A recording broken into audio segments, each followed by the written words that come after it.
ನಮಸ್ಕಾರ ಎಲ್ಲರಿಗೂ. ನಮ್ಮ ಶ್ರೀ ಮಾತಾ ಟಿವಿ ವೀಕ್ಷಕ ಬಾಂಧವರೆಲ್ಲೂ ಕೂಡ ನಮಸ್ಕಾರಗಳು.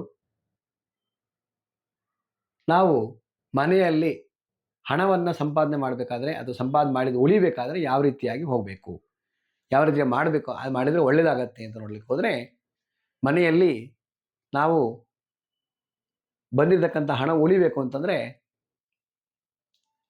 ನಮ್ಮ ನ್ಯಾಯ ನೀತಿ ಧರ್ಮದಿಂದ ನಡ್ತಕೊಂಡು ಹೋಗ್ತಕ್ಕಂಥ ಪ್ರತಿಯೊಬ್ಬರು ಹೋಗ್ತಾ ಇರ್ತಾರೆ. ಆದರೆ ಹಣಕಾಸು ಉಳಿಯೋದಿಲ್ಲ. ಆಗ ಮನೆಗೆ ಶಾಂತಿ ಇರೋದಿಲ್ಲ.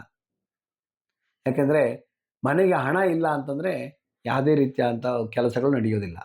ಅದಕ್ಕೋಸ್ಕರ ನಡಿಬೇಕು, ಚೆನ್ನಾಗಿರಬೇಕು ಅಂತಂದರೆ ಓಂ ಹ್ರೀಂ ಧನಂ ಆಕರ್ಷಯ ಆಕರ್ಷಯ ಸ್ವಾಹ ಅಂತ ಹೇಳ್ತಕ್ಕಂಥ ಒಂದು ಮಂತ್ರವನ್ನು ಪ್ರತಿದಿನದಲ್ಲಿ ನೀವೊಂದು 108 ಬಾರಿ ಪಠನೆ ಮಾಡೋದ್ರಿಂದಾಗಿ ನಿಮ್ಮ ಮನೆಯಲ್ಲಿ ಯಾವತ್ತೂ ಕೂಡ ಹಣ ಉತ್ಪನ್ನ ಆಗ್ತದೆ, ಹಣ ಬಂದಿದ್ದು ನಿಲ್ತಕ್ಕಂಥದ್ದಾಗತ್ತೆ ಮತ್ತು ಆಕರ್ಷಣೆ ಆಗುತ್ತೆ. ಕೆಲಸ ಮಾಡಿದರೆ ಒಳ್ಳೆಯದಾಗ್ತಕ್ಕಂಥದ್ದು.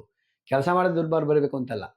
ಓಂ ಹ್ರೀಂ ಧನಂ ಆಕರ್ಷಯ ಆಕರ್ಷಯ ಸ್ವಾಹ ಈ ಮಂತ್ರವನ್ನು 108 ಬಾರಿ ಹೇಳಿ ಖಂಡಿತವಾಗಿ ಮನೆಯಲ್ಲಿ ಧನಾಕರ್ಷಣೆ ಆಗುತ್ತೆ ಮತ್ತು ಹಣದ ಒಂದು ಜಾಸ್ತಿ ಆದಂಥ ಒಂದು ಉತ್ಪನ್ನ ಅಥವಾ ಯಾವುದೇ ರೀತಿಯಾದಂಥ ಒಂದು ಅಭಿವೃದ್ಧಿ ಖಂಡಿತವಾಗಿ ಆಗತಕ್ಕಂಥದ್ದು ಆಗತ್ತೆ.